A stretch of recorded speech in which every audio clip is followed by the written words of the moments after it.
It's the dream of millions of people, complete self-sufficiency, to grow all of their own food and never have to take a trip to the grocery store. But for most people, it's just that, a dream. The ease of our current global industrial food system is just that, too easy, too convenient, too time-saving, and too alluring. I've been exploring food for nearly a decade, and since the beginning, I've had the burning question: could I step outside of the big ag system? Could I go without grocery stores and restaurants? Nothing packaged or processed, nothing shipped from a far-off place. Could I grow and forage 100% of my food, everything that I ate for an entire year? That's exactly the journey and the quest that I decided to set out on, and now I'm here to share the story with you. But one big thing. I had very little experience with growing my own food. When I lived in San Diego, I did have a few raised beds where I grew some greens, tomatoes, and herbs. But as a traveler for the last 7 or so years, I had never really settled in one place long enough to grow my own food. So in order to do this, I would have to settle in one place. And that place that I chose is Orlando, Florida, where I'm sitting right now. Besides being really fresh to growing my own food, I was also fresh to the scene here in Orlando and Florida. And I was giving myself just 2 years here before hitting the road again. So I had to get planting as soon as I landed here. But I didn't have a garden, I didn't own any land, and I had almost no experience with foraging in the state of Florida. I chose Florida so that I could grow food year-round. And I chose Orlando because I had passed through here a few times and met a great community of permaculturists and people who grow their own food. And specifically, I chose the community of Audubon Park because that's where Orlando Permaculture and my friends at Fleet Farming were based, and there was already a movement here of turning front yards into gardens, so I would have the support I needed in order to do it here. I quickly got to work meeting people in my neighborhood and proposing the idea to them of turning their front lawns into gardens. It really wasn't hard to find takers because it was a pretty sweet deal. Their boring lawn would be turned into a garden, I'd do almost all of the work, cover the costs, and they could eat all the food they liked right from their front yard. In fact, I quickly had a list of lawns longer than I could handle.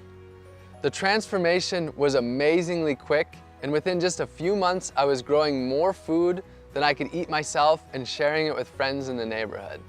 I ended up creating 6 small plots, all within easy cycling distance of each other. I was just figuring out what I was doing the whole time.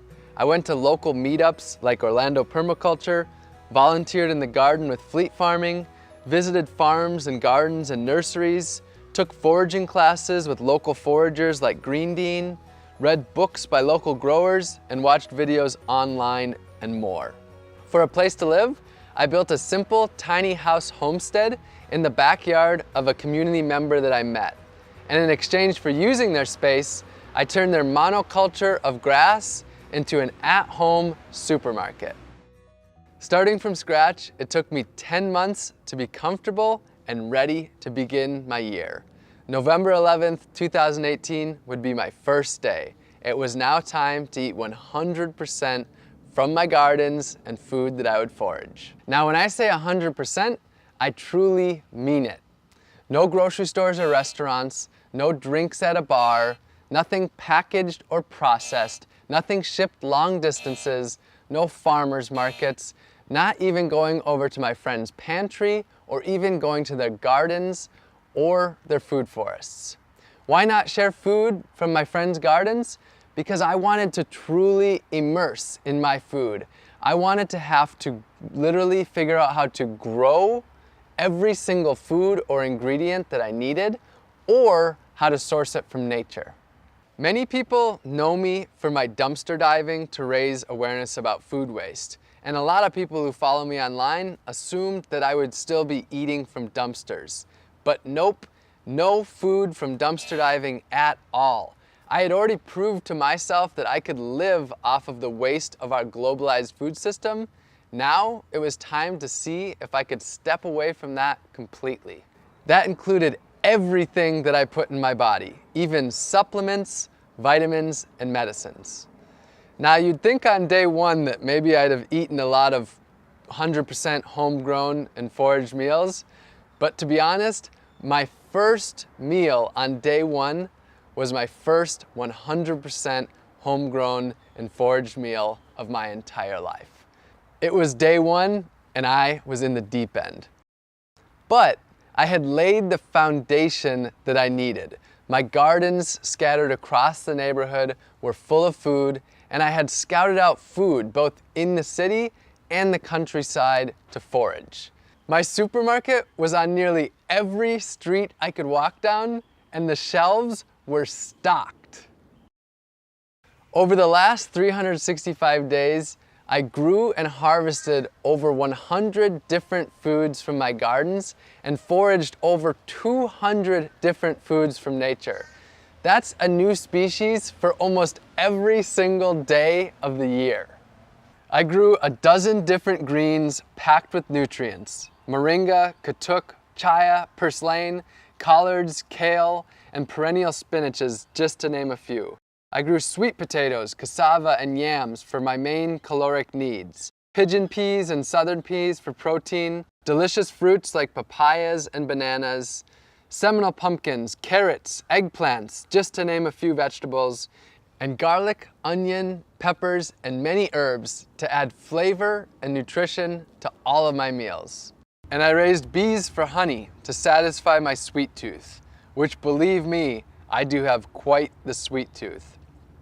All of the bees that I stewarded were rescued with my friend Dennis the Bee Guy from locations where people didn't want them living, such as in the side of their homes.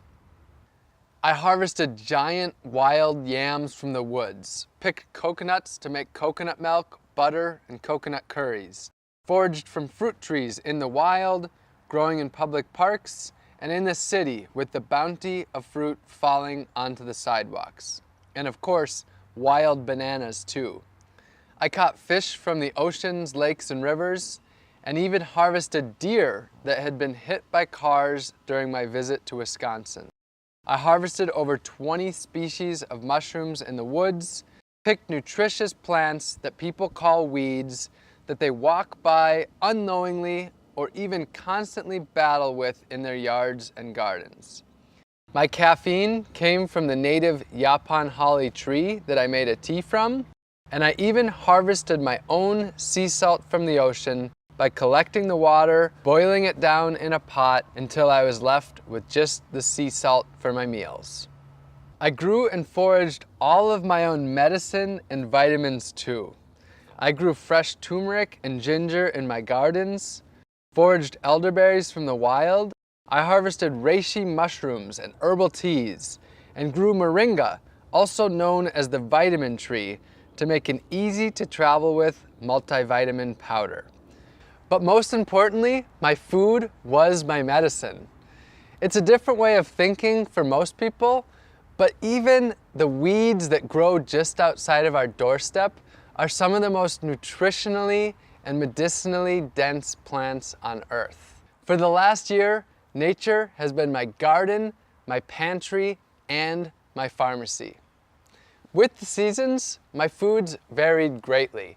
I cooked up dozens of different healthy meals, fermented foods like sauerkraut with my homegrown cabbage and herbs, and fermented delicious beverages like honey wine and ginger beer, and whipped up delicious desserts and ate the healthiest food of my entire life. This was food that I could feel truly good about eating.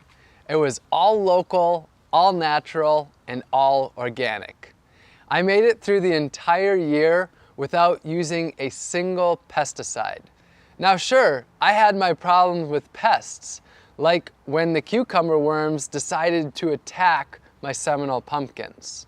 But when I was growing over 100 different foods, if the pests were attacking 4 or 5 of them, I still had 95 other foods that I could eat.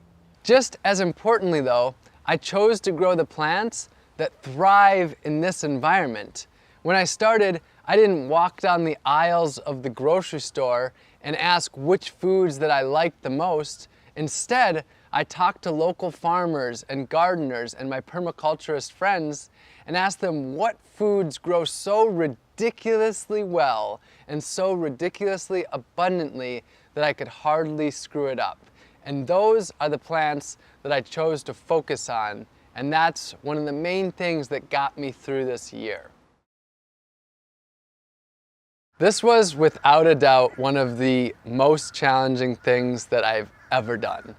A year is a really long time, and I had my highs and my lows. There were times when I felt my absolute best, and there were times when I just didn't know if I could go on. Generally, I did get enough food. My weight stayed the same about the entire time, so I did have enough calories, but there were times when I felt like I was really deficient, mostly in fat and protein. Those were the times when I found it really hard to want to keep going. And there was the social aspect. I was on my own a lot of the times, not able to join other people for their meals, and sort of isolated, not being able to go to restaurants or eat with friends and family. Overall, with all the ups and downs, the year went about as well as I could have possibly hoped. I maintained my body weight throughout the year, and I never got sick once. And I really attribute that to my food being my medicine. I think that nature is able to provide for our basic needs, and I trusted Earth. I trusted nature. Now, I want to say though, that this project, it wasn't really about my health. It wasn't about a diet. And I don't believe that this is the diet for 7 billion people. I don't actually think there is one diet for the 7 billion people. I think we live on a diverse world where we have diverse cultures and people need to do things in a very different way. So I'm not trying to represent a diet for everyone or anything like that. This was just my own personal quest to see if I could step away from Big Ag, step away from what I see as a broken food system, and instead grow and forage 100% of my own food for an entire year. This project wasn't just about growing and foraging all of my own food though. It was about empowering others to grow their own food, to take back power from Big Ag, and ultimately to take back their health and grow their communities. So during this time, I started a few community initiatives. We built 15 gardens for the people, planted over 200 community fruit trees, and sent out over 5,000 free seed packs to help others grow their own organic, healthy food. And I taught dozens of free gardening classes in my gardens to the people in my community. I'll be honest though, I do have an agenda. I want you to question your food. Where did it come from? How was it grown? How did it get to you? And what was the impact that it had on the earth, other species, and the humans that grow that food? And if you don't like the answers that you find, I want to empower you to change them. The good news though is that you don't have to grow and forage all of your food. The solutions are there in your community. You can grow a little bit of your own food, maybe an herb garden on your windowsill, or some pots of tomatoes and basil on your balcony, or a raised bed in your front yard. And if you don't have any space at all, you can join a community garden. You can source your food locally and purchase from local farmers and gardeners. The farmers market is a great place to start. You can buy whole foods and cook more, rather than packaged processed foods that leave trash behind. And you can work with your community to make healthy foods for people in need, grow a garden for your elderly neighbor, or start a grassroots organization to harvest the fruit trees in your community to distribute it to others. And this doesn't need to be a lonely journey. For most of us, food is at the center of our lives, and we can do this together in our communities. My year is over, but my journey of food has just begun. A book is in the works, and 100% of my proceeds will be donated to organizations working on the food solutions. And I'll be here online sharing inspiration and education on how you can get involved in gaining food freedom.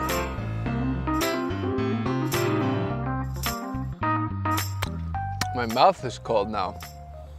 Listen, my own medicine and vitamins too.